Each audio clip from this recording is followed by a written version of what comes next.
Co-parenting with my ex. It's not easy. The rain was relentless, hammering the windshield as I idled outside my ex-husband's apartment. My phone buzzed in the cup holder. Another text from Ben. Asterisk running 5 minutes late. Sophie's shoes are a nightmare. Asterisk I sighed, picturing him wrestling with our 6-year-old sparkly sneakers, the one she insisted on wearing everywhere, even to bed. 5 minutes late wasn't the end of the world, but it was enough to make me grit my teeth. Co-parenting with Ben was like trying to herd cats while riding a unicycle and juggling flaming torches. Possible but exhausting. I leaned back in the driver's seat, the wipers swishing rhythmically. This was our life now. A carefully choreographed dance of drop-offs, pickups, and shared Google calendars. Divorce had been the easy part. 2 signatures, a mediator, and a mutual agreement that we were better apart. But Sophie? She was the glue that kept us tethered, the reason we couldn't just walk away. And tonight was her school play, the one she'd been rehearsing for weeks, chanting lines about a talking carrot in her sleep. Missing it wasn't an option, even if it meant sitting next to Ben in a cramped auditorium, pretending we were a united front. The passenger door swung open and Sophie scrambled in, her costume, a lumpy orange felt monstrosity, bunched around her waist. "Mommy, I'm a carrot," she announced, her grin wide enough to light up the stormy evening.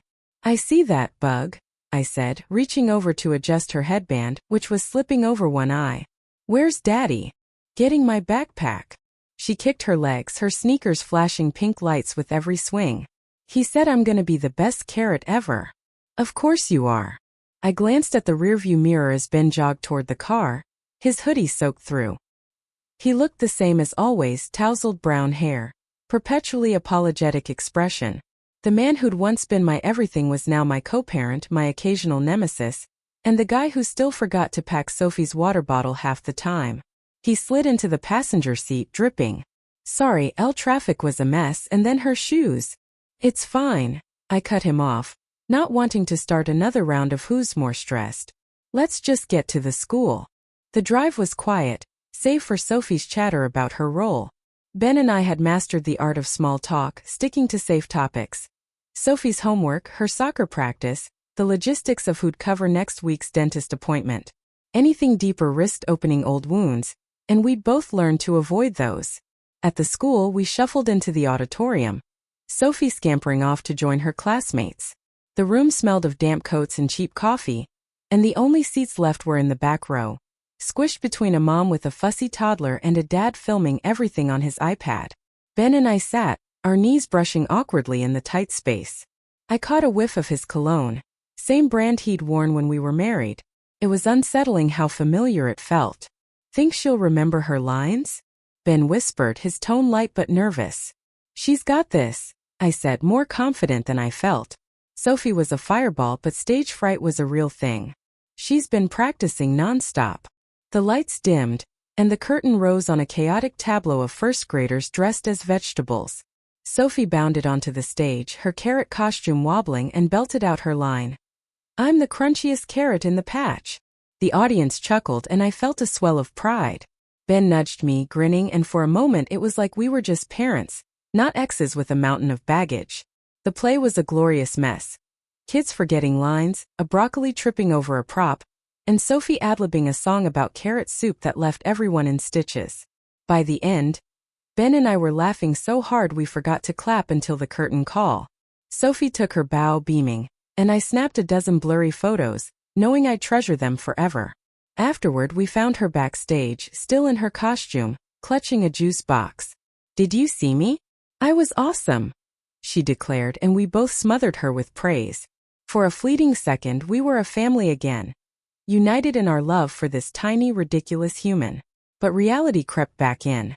Ben had to leave for a work trip the next day, which meant I'd be handling the weekend solo. "You packed her inhaler, right?" I asked as we walked to the parking lot. He nodded, but I could see the flicker of doubt in his eyes. "It's in her bag." I checked. "You checked or you hope checked?" I pressed, my tone sharper than intended. I got it," he said, exasperated. "Can we not do this tonight?" Sophie, oblivious, skipped ahead, singing her carrot song. I bit my tongue, hating how easily we slipped into old patterns, me micromanaging, him dodging. Co-parenting wasn't just about love for Sophie. It was about navigating the minefield of our past without blowing everything up. The next few weeks were a blur of the usual chaos. Sophie caught a cold, which meant late-night nebulizer sessions and arguments over who'd missed the hand-washing memo. Ben's work schedule kept shifting, leaving me to cover extra days, and I was burning out. My job as a graphic designer was flexible, but deadlines didn't wait for sick kids or ex-husbands who forgot to update the calendar. One evening, after a particularly rough day, I dropped Sophie off at Ben's place. She was clingy, still sniffling, and I lingered in the doorway, reluctant to leave. Ben's apartment was a testament to his minimalist chaos. Takeout containers on the counter, a pile of laundry in the corner, but Sophie's corner was pristine, with her favorite stuffed animals lined up on a shelf. "She's still coughing," I said, handing over her backpack. "Make sure she does the nebulizer before bed." "I know, Elle," he said, rubbing his neck. "I've got it under control." I wanted to believe him, but the memory of last month's visit, when he'd forgotten the inhaler during a sleepover, loomed large. "Just double-check, okay?" He sighed, and I saw the frustration in his eyes. "I'm not an idiot, you know. I care about her too." "I never said you didn't," I snapped, then caught myself. Sophie was watching us from the couch, her eyes wide. "Let's not do this in front of her." He nodded, jaw tight, and I left, the door clicking shut behind me. Driving home, I felt the familiar knot in my chest. Co-parenting was supposed to get easier, wasn't it? But every interaction with Ben felt like a tightrope walk. One wrong step, and we'd fall back into the resentment that had ended our marriage. Things hit a breaking point a month later. Sophie's 7th birthday was coming up, and we'd agreed to throw a joint party at the community center.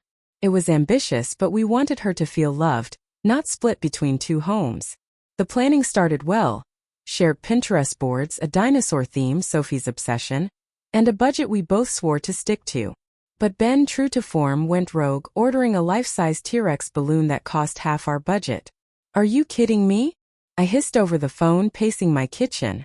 "We agreed on $200 total, and you spent $100 on a balloon?"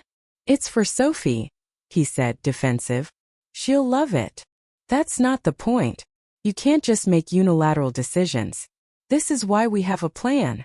"Oh, come on, Elle. It's a party, not a military operation. Lighten up." I hung up, fuming. Lighten up? He didn't get it. The party wasn't just a party. It was a symbol of our ability to work together, to give Sophie stability. Every time he went off script, it felt like a betrayal, a reminder of why we'd failed as a couple. The day of the party, I arrived early to set up, expecting disaster.